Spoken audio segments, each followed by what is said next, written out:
Welcome to True Crime Garage. Wherever you are, whatever you are doing, thanks for listening. I'm your host, Nick, and with me, as always, is a man that knows that 4 out of 5 doctors recommend True Crime Garage. Here is the captain. And the 5th doctor is locked in our basement. It's good to be seen and good to see you. Thanks for listening.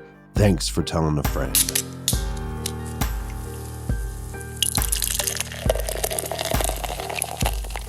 This week we are very excited to be featuring Eternal Autumn, brewed by the great women and men over at Track 7 Brewing Company. This is a West Coast style India Pale Ale featuring HBC 586, Idaho 7, and Mosaic hops, and it's brewed on the West Coast.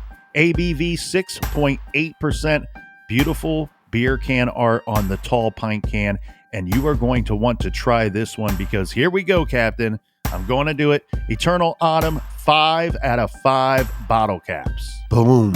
Get you some. And in the garage, it's always a great autumn because of all of you out there in listener land. So let's give some thanks and praise.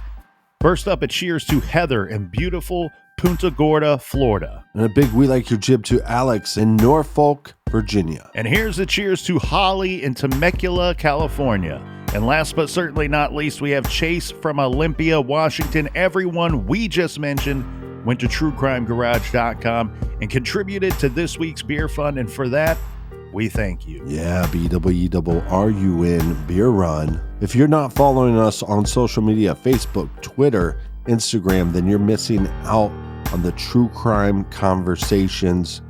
Make sure you follow us there at True Crime Garage. Colonel, that's enough of the business. All right, everybody, gather around, grab a chair, grab a beer.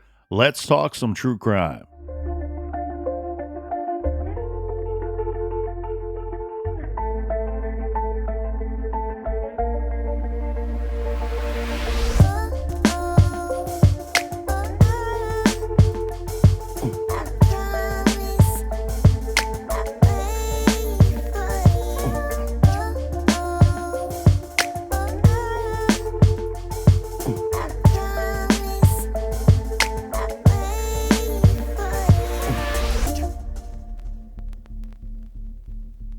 "30 years have passed since the murder of 24-year-old Tracy Renee Harkness. Tracy was found having been attacked and beaten to death inside her apartment that she shared with her 18-month-old daughter. Tracy and her ex-husband shared custody of the little girl. The apartment was located in an otherwise safe neighborhood in one of Columbus, Ohio's many suburbs. Friday, November 6, 1992, was a horrifying day that forever changed the lives of everyone who knew and loved Tracy. There were no signs of forced entry into the apartment, and police ruled out burglary as a motive. Investigators said the attack on Tracy was a crime of passion. Detective Cindy Atkinson with Grove City Police is quoted as saying, "It was a very brutal crime, a very personal crime. She had over 36 wounds. Over half of those were fatal wounds." Tammy Bowling, Tracy's mother, said, "I remember just lying on the couch and saying to God, I have no reason to live anymore." The Bowling family wants the killer to be caught for the sake of Tracy's now grown daughter. Tracy's family and the Grove City Police Department are hoping that new technology and DNA testing will lead to an arrest. In the meantime, Tracy's family has something to say to the killer. If you did this, get it off your conscience and go tell. Tracy's family wants this killer brought to justice. If you know who killed Tracy Renee Harkness, call the Grove City Police Department at 614-277-1710, or to submit a tip and remain anonymous, you can call it in at 614-645-TIPS. That's 614-645-8477. Or you can email our show by going to our website, truecrimegarage.com. This is the still unsolved homicide case of Tracy Harkness, 30 years later. And this is True Crime Garage.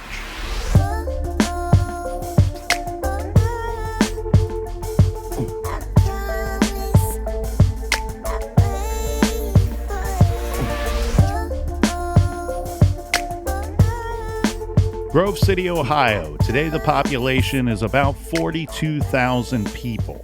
30 years ago when this case took place, it was about half of that, 20,000 people. Grove City is a suburb of Columbus, Ohio, and back then it was very much your standard blue and white collar area. A lot of hardworking folks, many who worked in the greater Columbus area, and after work, they would retire to their 3 and 4 bedroom homes in the not quite what you would call a sleepy town, as Grove City was kind of hustle and bustle, especially during the daylight hours. But after the sun goes down, if we are talking about 9 or 10 o'clock at night, it turns to a ghost town rather quickly. Pretty standard Midwestern town. Late at night, you're going to get a few people out, really hardly any cars out on the street. And as you said, Captain, Grove City was very much your typical middle-class suburb, with some of its citizens living on the fringes of both ends of that middle-class spectrum. Now, as we said in the trailer, our victim, Tracy Harkness, was found deceased in her apartment. She lived in the Regency Arms apartment complex. Tracy had only lived in the apartment that she was killed in for about 2.5 months before the attack.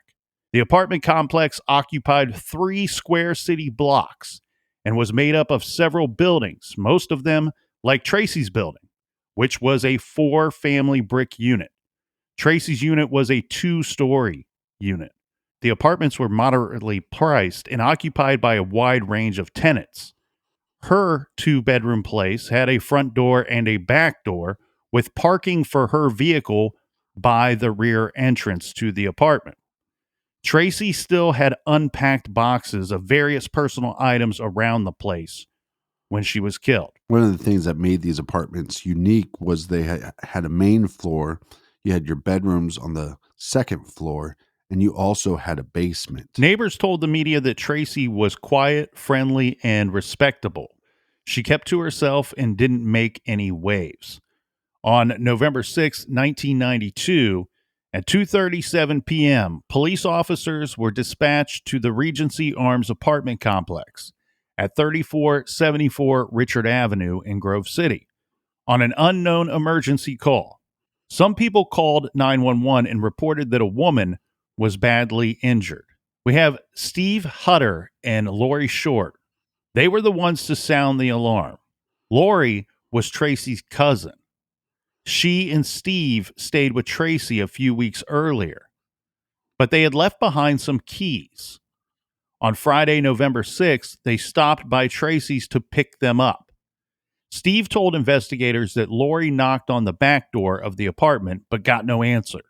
They went to the back door because that was the door Tracy and pretty much everyone else used. This portion of the apartment complex was built in a U shape around a rear parking lot, where the residents had spaces to park their cars. As a result, most residents didn't use their front doors other than to get their mail or the newspaper. Tracy was no exception. And Lori and Steve noted that her car was indeed in the parking lot right behind her unit when they pulled up. Tracy was known to keep the back door unlocked when she was at home. When they got no answer at the rear door, Steve walked around to the front door and noted with surprise that the door was open about 6 to 8 inches. So he went inside and yelled for Tracy. When he got no response, he looked in the dining area and he saw some socked feet. There, he found Tracy Harkness lying on the floor. He hastily went outside and knocked on doors to get help. He yelled to Lori, telling her to get back in the car and stay there. No one answered his knocks, so when he saw a pickup truck pulling up across the street, he ran across the street and told the occupants to call 911. The driver called police, and the other guy went with Steve back into the residence to check the victim. Unfortunately, They were unable to find any vital signs. The Regency Arms apartments located in Grove City are probably less than 5 miles from the police department. Grove City Police Detective Stephen Robinette was in the area and responded to the scene. When he arrived, the detective found the apartment resident, identified as Tracy Harkness, lying face up in the dining area of the apartment. She was pronounced dead by medics at 2:44 p.m. Detective Robinette secured the scene and commenced what would then become a 3 decades long investigation. Neighbors started to gather outside the Regency Arms apartment. Additional detectives arrived on scene and started interviewing some of the witnesses. Detectives quickly noted the following. Tracy's car was found parked in her usual spot, located near the rear entrance to the apartment. The rear door deadbolt was locked, but the front door deadbolt was unlocked. And remember, when Steve, Tracy's friend, saw the front door, it was already open, about 6 to 8 inches. So, according to detectives' notes, there was no sign of forced entry. And quickly it was learned that there was a duplicate key to the apartment, but that key was missing. Steve and the man who assisted Steve relayed to detectives that he noticed that Tracy suffered severe head wounds and cuts to her forehead and cheeks. Steve said she was hard to the touch. They both said she was blue. Detectives already knew this. The woman inside the apartment was quickly identified as Tracy Harkness and had clearly been dead for quite some time. There was no emergency as far as the victim was concerned. She was beyond help, unfortunately, at this point. But there was an emergency when detectives learned that the victim had an almost 2-year-old daughter, Megan, who lived with her in the apartment. Other than clothing and some kid-related toys and items in the residence, there was no sign of little Megan. So detectives fanned out through the neighborhood and scoured it for Megan. Meanwhile, Tracy's mother, Tammy Bowling, arrived on the scene and was quickly taken to police headquarters to be interviewed. She was able to tell detectives that Megan was likely with her father, Mike Harkness, Tracy's ex. A visit to Mike's home address located his fiancée, Sherry, who related that Megan was with her paternal grandmother and Mike was out of town for the day on a hunting trip. A phone call to Megan's grandmother confirmed that the little girl was there, safe and sound. The investigation shifted from a potential kidnapping in progress to a homicide investigation. But it's strange because we see this in so many cases where the victim's partner or ex-partner is out of town that day. I could see how that would lead law enforcement to be suspicious of that individual. Let's learn more about Tracy Harkness. Tracy Renee Harkness was born on September 23rd, 1968. Her mother was Tammy Bowling, who used to be married to Tracy's father, Rick. Both were now remarried. Tracy had 2 brothers. She graduated from Heritage Christian in Columbus in 1987. She attended the Columbus Paraprofessional Institute from 1987 to 1988. In November of 1992, Tracy was a 24-year-old single mother. It's fair to say that Tracy's life was in flux at this time. She had been having a hard time holding down a job and maintaining a residence as of late. Her recent employer said she was friendly and easy to work with, but she spent a lot of time on the phone on personal calls. When she died, she was working at a new job as a secretary.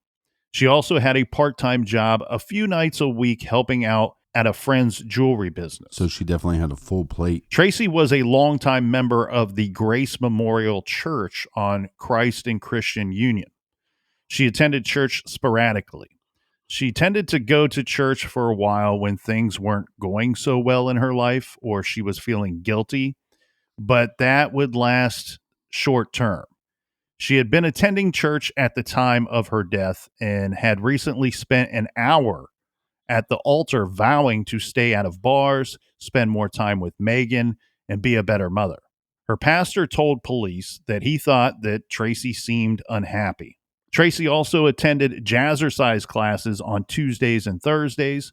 Tracy's friends and family said she drank socially, but not to excess, and she wasn't known to do drugs. Well, like we said before, Tracy's ex-partner or ex-husband was on a hunting trip that day.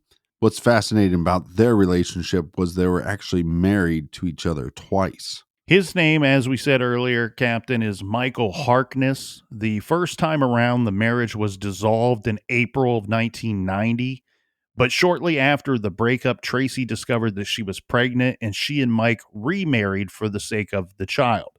Megan was born in January of 1991, and Mike and Tracy divorced again in April of 1992. Mike would later say that they were really only married for 1 month the second time around, from August to September in 1991. So the divorce the second time around ended in April of 1992, but we all know that paperwork and things like that take place and can take some time. He's just stating, look, we were really only together and trying to be together for a much shorter period of time than what it looks like on paper. According to Tracy's friends, she and her ex-husband got along very well and spoke almost daily. This because they shared custody of little Megan. Well, in a perfect world, all people that shared kids together would have a healthy relationship for their kids. Detective Robinette, who would be the lead on this case, noted that many people describe Tracy as a very outgoing yet lonely person who always seemed to be searching for happiness. Well, there's probably many of us out there that can relate to Tracy. Detectives noted that Tracy went to local bars in the evening when she was not at home with her child, when she didn't have to watch or care for Megan. A few people said that she would sometimes pick up men, and she tended to fall for men much faster than they were comfortable with, and sometimes she had become confrontational. There was at least one report that she would show up at the place of these guys' employment or at their home unexpectedly. Now, in more than one case, a man she was seeing was already in a relationship. Yeah, that's what we would define as a stage 5 clinger. Detectives learned very quickly from talking to Tracy's friends that Tracy recently had a boyfriend and that they had broken up just 2 weeks earlier. This boyfriend, per her friends, was a young man named David Seelock. Seelock would quickly become a very interesting person to detectives when it was learned that David Seelock may have been in possession of the missing duplicate key to Tracy's apartment. Remember, we have no signs of forced entry into the home. Now, that doesn't mean that a key was used to gain access to the apartment. We could have a situation where Tracy let her killer or killers into the apartment. Yeah, or just didn't lock the door behind her when she entered her apartment. Let's get into this investigation a little bit further here, Captain. The Franklin County Coroner's Office sent forensic pathologist Keith Norton out to the crime scene.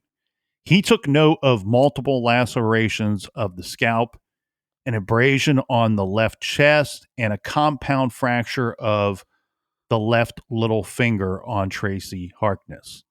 Tracy, when she was found, she was fully clothed.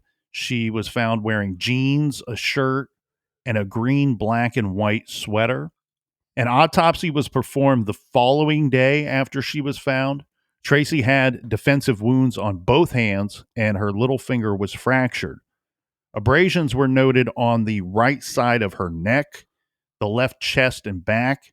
A laceration was on her right forehead. A linear cut was seen on her right cheek. Examination of the victim's head led to the discovery of 30 plus injuries to the scalp and numerous skull fractures. That's a vicious attack. Some injuries were completely through the skull and into the brain. On the left side and back of the head, the wounds tended to be long, linear, single wounds that were 1.1 to 1.2 centimeters long and half a centimeter wide. This is a lot of injuries. This is a pretty severe attack where it looks to me, Captain, the lay guy here, that we got somebody that's probably has attacked her, and then we're seeing rapid fire blows once the attack commences. And normally when a victim has that many wounds, it's more likely that they knew the killer. The lacerations to the right side of the scalp and the top of the head tended to be 2 short wounds side by side. That's per the documentation here. 2 short wounds side by side.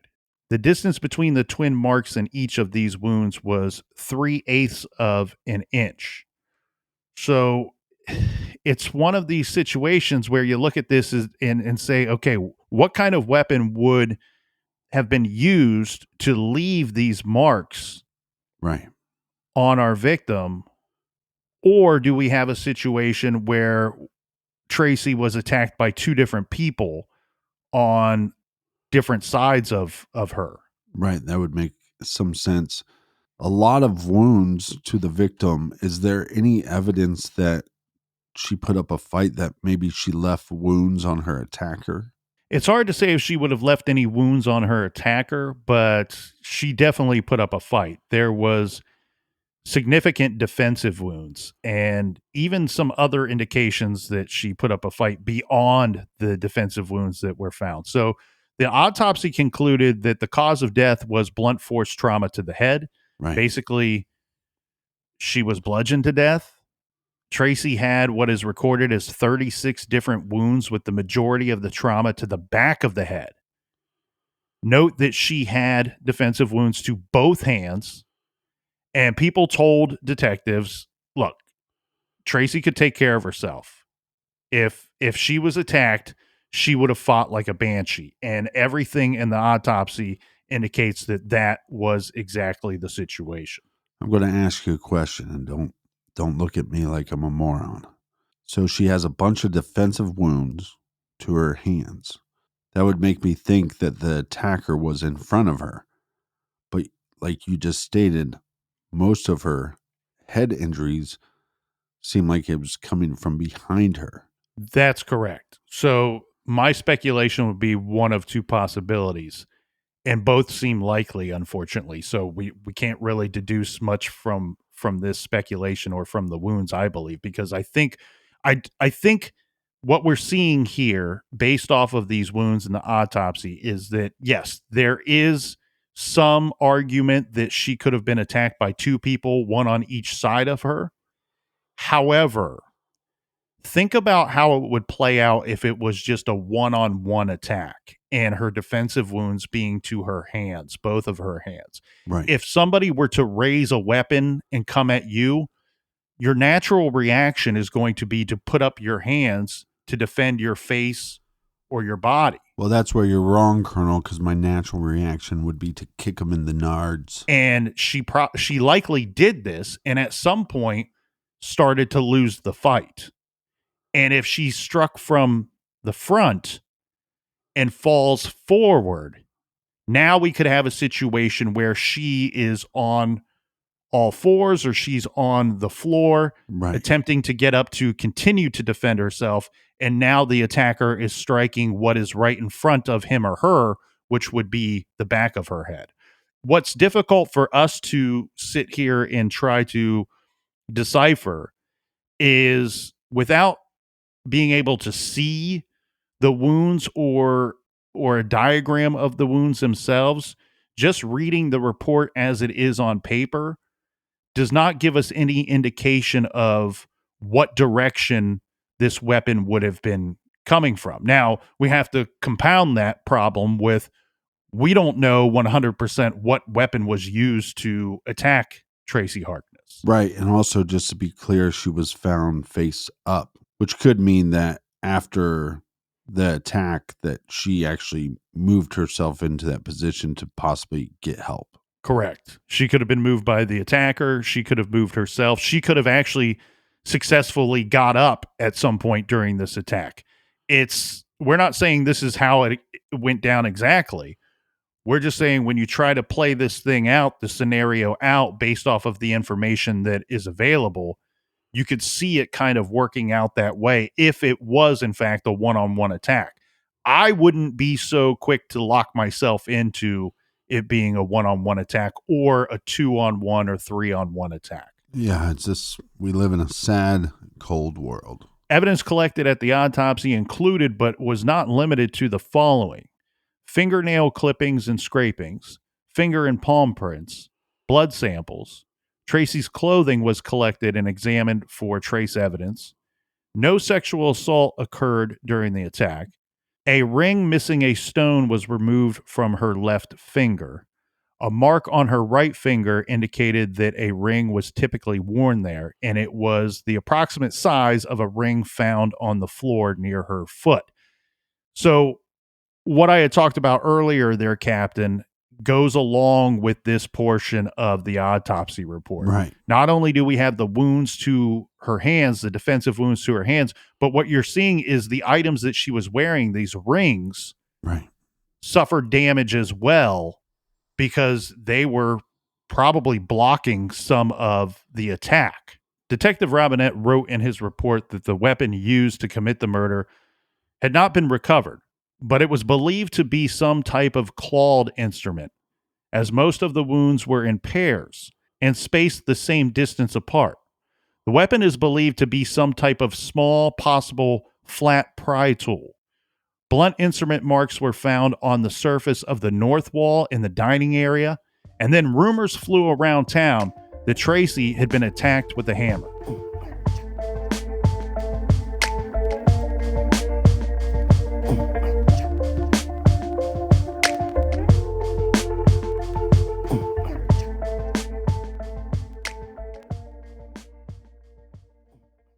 When you look at bags of dog food, you see pictures of bright carrots and juicy steaks. But when you open the bag, all you get are stale, smelly pellets. Dog food needs some fresh thinking. The farmer's dog is real, fresh, healthy food with whole meat and veggies, gently cooked in human-grade kitchens to preserve their nutritional value. The farmer's dog delivers a personalized, vet-developed meal plan for as little as $3 a day. Meals arrive pre-portioned, ready to serve packs, and because they're delivered on your schedule, you'll never run out. Dog people everywhere have ordered more than 200 million meals from the farmer's dog. It's never been easier to invest in your dog's health with fresh food. Let me tell you, my dog, Frankie, Frank the Tank, loves fresh food. He loves the farmer's dog. He absolutely loves the food. No more stale, smelly pellets for Frank. And as a dog owner, you want to make sure that you're feeding your dog healthy, nutritious meals. Make the switch to the farmer's dog like I did. Get 50% off your first box of fresh, healthy food at thefarmersdog.com/garage. Plus, you get free shipping. Just go to thefarmersdog.com/garage to get 50% off your first box. That's thefarmersdog.com/garage. Make the switch like I did. Check out thefarmersdog.com/garage today.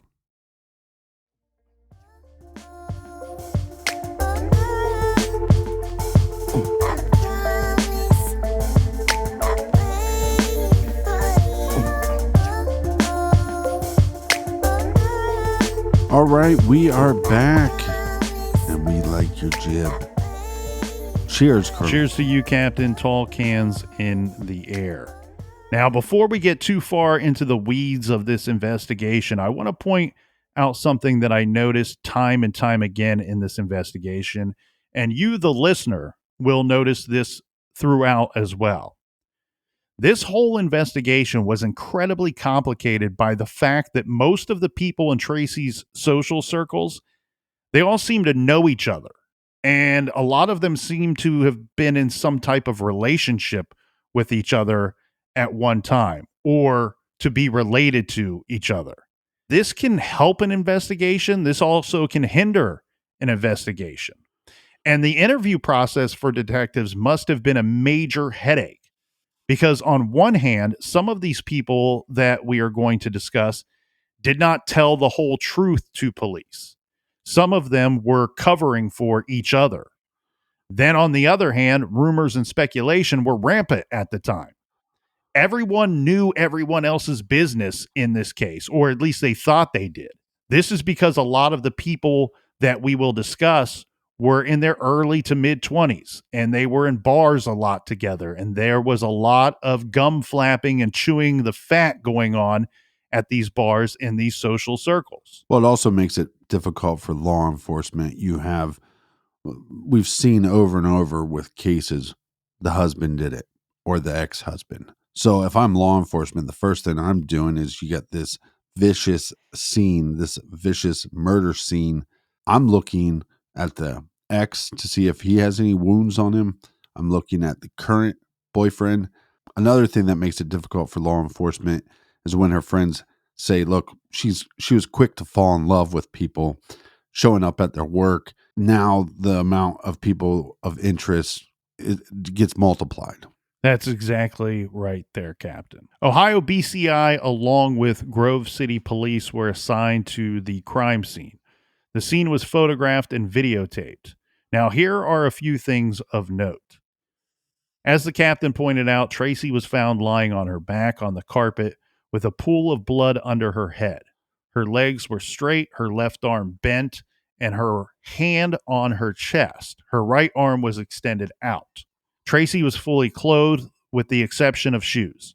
There was a lot of dried blood stains near the body location. There was dried blood found on a rug, the plastic baby gate leaning on the wall, the kitchen floor, various items like stuffed animals and shoes lying near the body and on the countertop south of the body. So a lot of blood in this dining room area is found near our body. But when you have these pools of blood, were there any footprints left behind? There was one partial footprint found at the scene that was determined not to belong to Tracy. I believe it was determined not to belong to Tracy because Right. it's not stated as fact in the reports that it was not Tracy's footprint, but keep in mind, this was a shoe print, a partial shoe print that was found.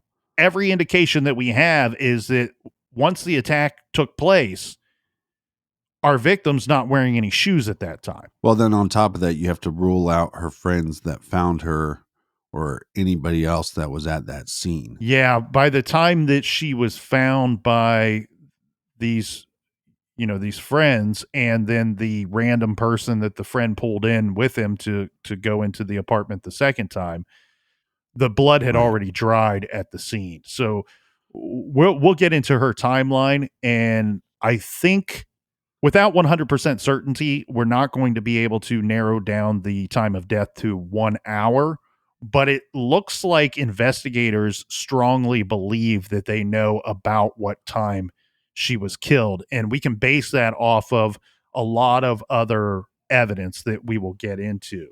Also found at the scene, Captain, and near the body, we had a dish towel and pieces of paper towel that were left near her feet. Type notes say that a 3-inch and 1/2-inch patch of blood was smeared on the walls by the towels. A kitchen chair was on its side and blood spatter was nearby, indicating perhaps that Tracy was initially struck closer to the table.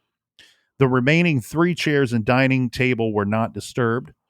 Clumps and cut sections of hair were noted in various places on the dining room floor. What you can gather very quickly is that this was a vicious attack, and there's obvious signs of a struggle here, especially near the body location. What's interesting to me, though, and I think the listeners will note this as well, when we go through our brief description of what else is found in the apartment or the state of the apartment, it looks to me like this attack started and ended in this dining room area. It also makes sense too, because let's say the attacker attacks her from behind. So then you'd have these wounds on the back of her head. She turns around to defend herself, and then that's how she gets the other defensive wounds. Detective Robin Nett said that nothing obvious was missing from the apartment, and Tracy's purse and jewelry were in plain sight. So a robbery seemed unlikely here. Tracy's purse and car keys were on a large footstool in the living room area. A pair of women's black shoes were on the floor next to the stool. The TV in the apartment in the living room area was on. Flowers on the TV stand appeared to be a few days old. A toilet seat was up and urine samples were taken from the bowl. Some moving boxes, as we said, were still packed up and still found by detectives in the apartment. Detectives' notes indicate that the attack was believed to have solely gone down in that dining area. Could you imagine, though, if it was that simple that Tracy was attacked? The person used the bathroom beforehand or they used the bathroom afterwards and just didn't flush. And that's how we end up catching this person. And to rewind back to what the friends were saying about how easily she was to fall in love with somebody, this opens up so many more possibilities because, like you said, one of the guys that she was seeing for a time period was married. So now you got this larger pool of people that you have to pull from, not just a partner or ex-partner, but possibly a partner of a partner. Right. And what we will see once we get into these persons of interest is that, unfortunately, you could easily see a motive for a handful of people here in this case. And as we pointed out earlier, some of these persons of interest are in a relationship with another person of interest. Well, on top of that, there was no sexual assault. So if there was sexual assault, at least we would know if there was semen, then at least one of the attackers would have been male. The toilet seat being up, we've seen this in multiple cases. And the first suspicion then goes to, well, there must have been a man in that apartment or in that home shortly before the attack or maybe even after the attack. Right. Look, I'm not going to sit here and pretend to know everybody's bathroom habits and don't really want to know them either. But well, if you did, I'd have to quit the show. I will say this, like, my mind does not jump to a male perpetrator immediately because a toilet seat was left up. In my lifetime, I believe that for every one woman that insisted that the toilet seat be down or the lid be down constantly, there's been another woman that insists that it be up all the time. So I've never really looked at that and said, oh, that 100% locks me in on a male perpetrator. Very fascinating set of circumstances so far in this case. CSI techs collected some items that appeared to be of evidentiary value. We had latent prints, blood samples from the spray and smears, and unspecified trace evidence. A bedspread from Tracy's bed with muddy shoe prints on it was collected, as well as an empty Marlboro cigarette pack. Yeah, it seems like somebody pulled a F your couch Rick James move on her bed. The thing that's interesting about the cigarette pack is note that we had said earlier that Tracy was known to drink socially. I've seen it reported that she may smoke on occasion when drinking, but it seems like most people are in agreement that Tracy was not a smoker. She was not a regular smoker. And then we have this Marlboro cigarette pack that is found in the apartment, but there's no other smoking materials found in the home. There's no ashtrays or a lighter that is noted as well. So could this have been left by the killer, or is this a situation that it was left by somebody else prior to the attack and for whatever reason had just not been discarded of yet? Law enforcement is going to do a neighborhood canvass of the area. It went till November 8th. That would have been that Sunday. And no eyewitness claims to have seen anything. Yeah, no one seemed to see anything unusual or hear anything of interest or of added value to our investigation here. This is really interesting to me based off of how violent the attack appears to have been. And you and I know that area fairly well. Even Right.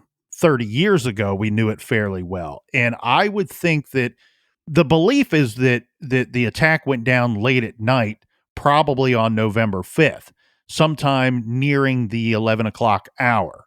On a Thursday, late at night in that area 30 years ago, for an attack to be this violent, it would be I think it's strange that nobody heard anything. Now, it's not impossible, but I find that it to be strange. And backing up that idea is Detective Deskins, who went on record and said, based on the overturned furniture and the scattered items near the body, it appeared there was a struggle, adding, quote, "It's difficult to believe based on the struggle that no one heard anything," end quote.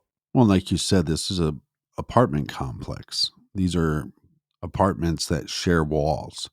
So you would think in some of the cases we've covered, when somebody is attacked in a single family home, we have maybe not eyewitnesses, but ear witnesses.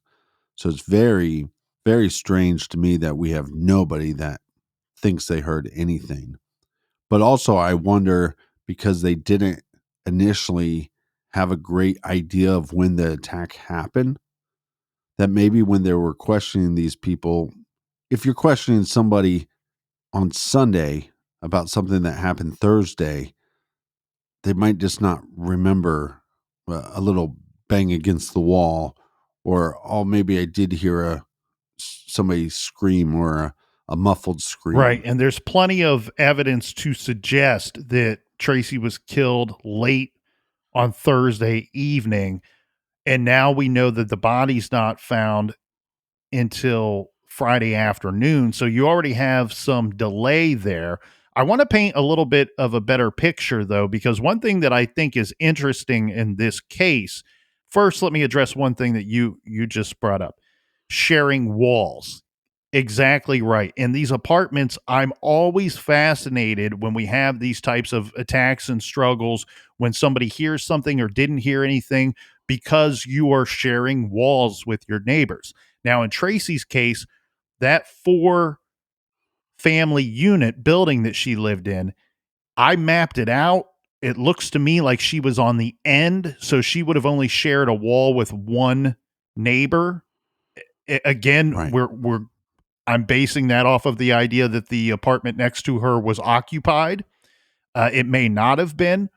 Her apartment, the building she was in, if you picture a U, there's three buildings that make this U shape. And in the center of that U, of those three apartment buildings, you have a parking lot that is shared by all of the occupants of those three buildings.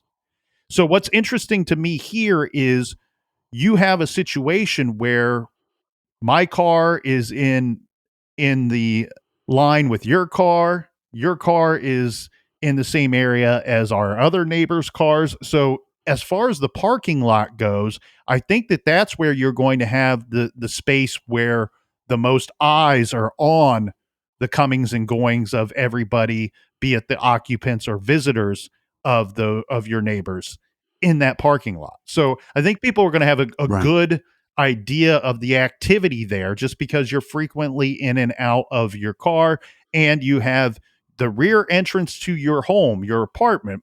As said, almost all of the people in that apartment, that apartment area, or at least this space of Regency Arms, because it's not laid out the exact same everywhere throughout Regency Arms, but in this space, these people are using their back door as their main in and out to their home, simply because of where Right. their vehicle would be located. So, one thing that was of note, I want to make sure that I underline this and really echo this and be clear here on not to read too much into this. But one thing of note is that neighbors did point out, when asked if they saw anything strange or unusual, or if there's anything of note that should be reported to detectives about who may be coming and going from Tracy's apartment, several neighbors told the police about a white man with a white vehicle that had a large dragon decal on the vehicle, who had been seen at the apartment several times. But that is key to hone in on. But we should also point out the fact that they followed that up with had not been seen in a couple of weeks. So it could be connected to our murder, but it doesn't have to be, because we have a night in question that we really need to focus in on. Now, you might not know this answer. I'm sure law enforcement does, but like you said, she has an ex husband, and she had a current boyfriend at the time. That boyfriend had the extra set of keys. She was only in that apartment for a few months. When was he gifted those set of keys? Well, I think we need to kind of clean that up a little bit because there's a couple things going on. She has an ex-husband. She has an ex-boyfriend, and the ex-boyfriend, from my understanding, only stayed there for between about 10 days to possibly 2 weeks. That relationship was over with before she was killed. So No current boyfriend. there's is no what you're current saying. boyfriend current that we boyfriend. have listed here. And it sounds like she was pretty vocal and talking with a lot of family and friends about her life. So nobody reported a current boyfriend. Everybody reported this ex-boyfriend. And we'll get into him. We talked about him briefly, David Sealock. That was the ex-boyfriend. But I'm guessing he doesn't own that vehicle. No, he does match the description, that very vague description. He's a Caucasian male. He owns a white car with a large dragon decal on the vehicle. Dun, dun, dun. Now, it makes sense, though, that you would see his vehicle right at that apartment several times a couple of weeks ago, as stated by neighbors, because he was staying there briefly. Now, as far as the duplicate key goes, he tells police he gave the key back. They don't find it at the scene, but that doesn't mean that he didn't give it back. He claims that he gave the key back. Tracy Harkness's ex-husband, Michael Harkness, said that he was told that David Sealock had a duplicate key to the apartment, which again makes sense because David Sealock's not denying that he ever had the key. He was staying there. We don't know. The thing that we really want to find out is, one, why didn't they find the duplicate key? And since they did not find the duplicate key, who the hell had it? Well, and what makes this case even more difficult for law enforcement is you have eyewitnesses that saw this ex-boyfriend at the apartment at some point, but because everybody's using their back entrance because that's where the parking lot is. Well, the parking lot is not small. Right. And so if you said to me, "Oh, have you seen this white vehicle that had this dragon decal on it?" Yeah. When's the last time you saw it? I don't know. It'd be very hard for eyewitnesses to pinpoint the last time they saw that vehicle at that apartment. Well, and the other thing that's difficult too is, remember, the back door, the door that was used as the main in and out for Tracy and her friends and visitors, was found locked. It was the front door that nobody used regularly that was found unlocked and open when her body was discovered. Right.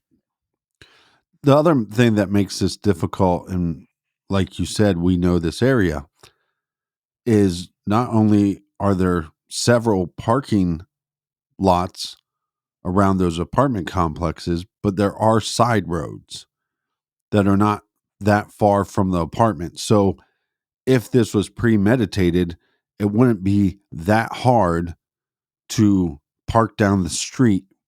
It's also not that far of a distance for somebody to park. I'd say within a half of a mile was a large shopping center or a strip mall.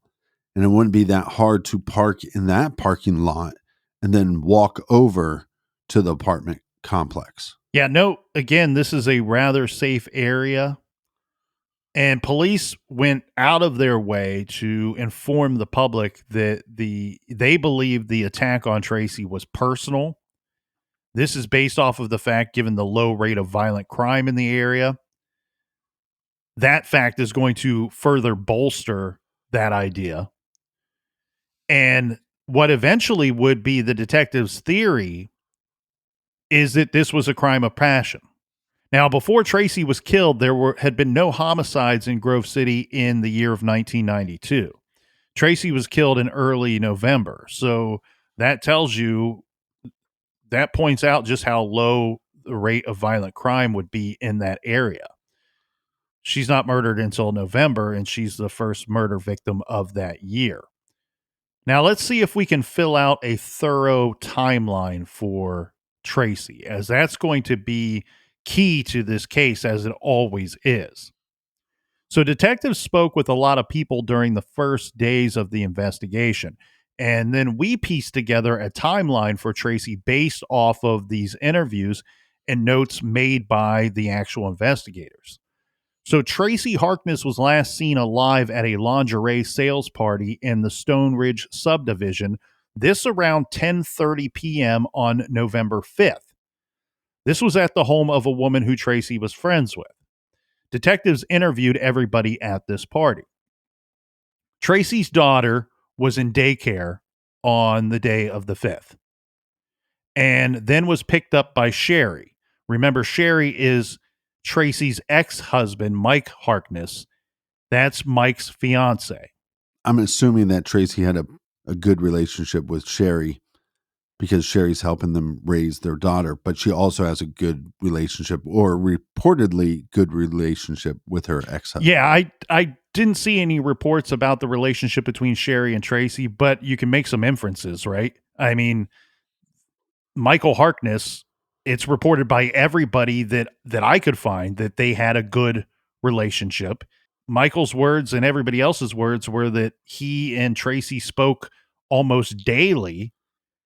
And it wasn't just about, hey, can you pick up Megan in 10 minutes? Or, hey, can you cover for me this day? They spoke about what was going on in their lives too.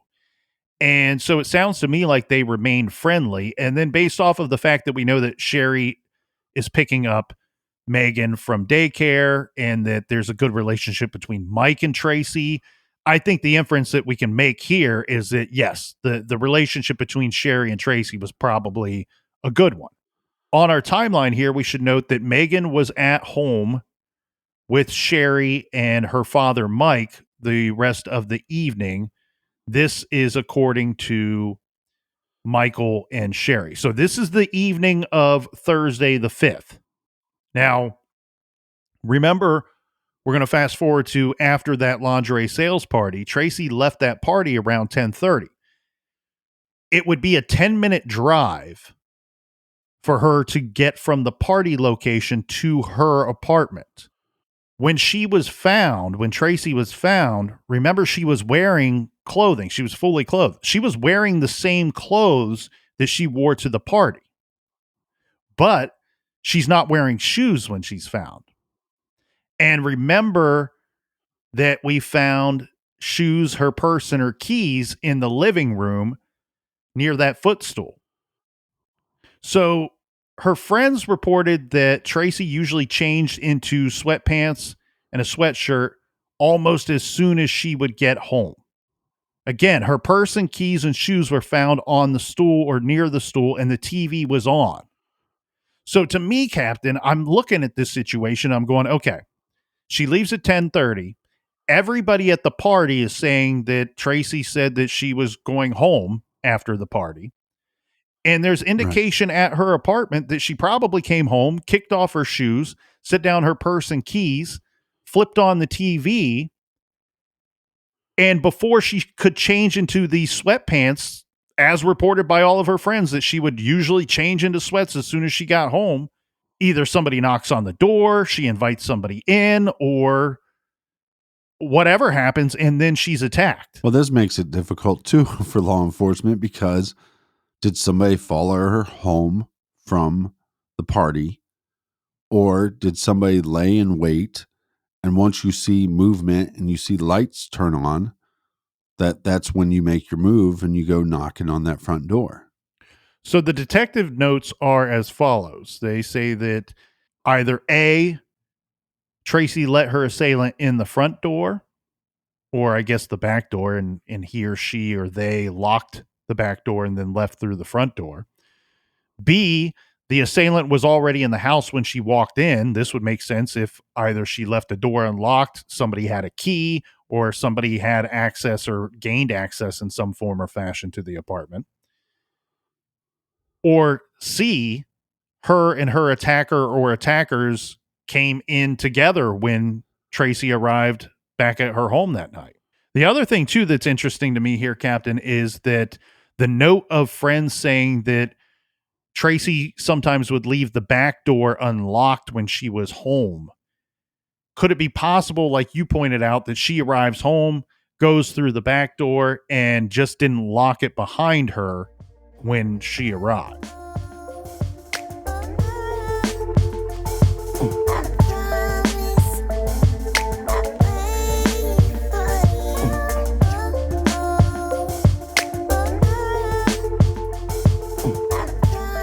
I want to thank you guys so much for joining us here in the garage. Make sure you tell a friend. Make sure you tell your mother to listen to True Crime Garage. Join us back here in the garage. Same bat time, same bat channel. And until then, be good, be kind, and don't live.